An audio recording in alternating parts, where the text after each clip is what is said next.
So today we're going to learn more about exponential functions and we're going to apply calculus to it. So first things first, y equals e to the power of x. Now this is an exponential function. Now what is an exponential function?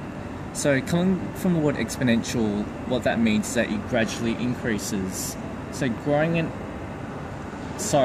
graphing an exponential function, you find the y-intercept, so like x equals 0, so the y-intercept will be 1, and to find, so there's no x-intercept, since if that y equals 0 you get no solutions. Now how do you find a horizontal asymptote? Would there be a horizontal asymptote? Yes, there will be. As x approaches negative infinity, y would approach 0. So coming from the left hand side, it's going to look like this. And that there, folks, is a exponential function. Now this is how you differentiate an exponential function. So if y equals e to the power of x, dy over dx is, the rule of thumb here is to differentiate the power.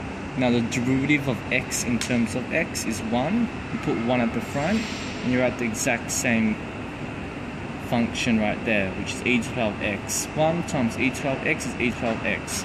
And there you go. You differentiated an exponential function. Let's give an example.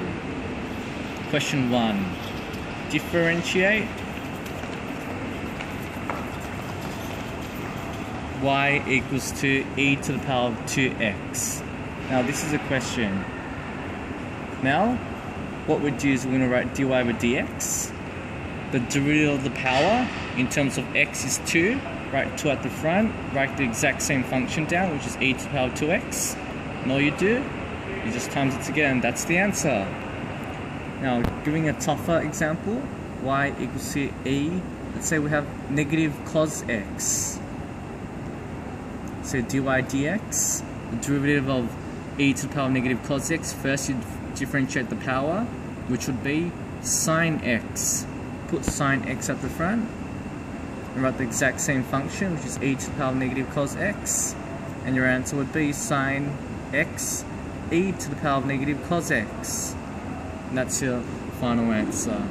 So just to recap, how do you differentiate exponential functions? You differentiate the power, you put it at the front, then you write the exact same function in there, and then you simplify it. Hope you like that video. Stay tuned for more.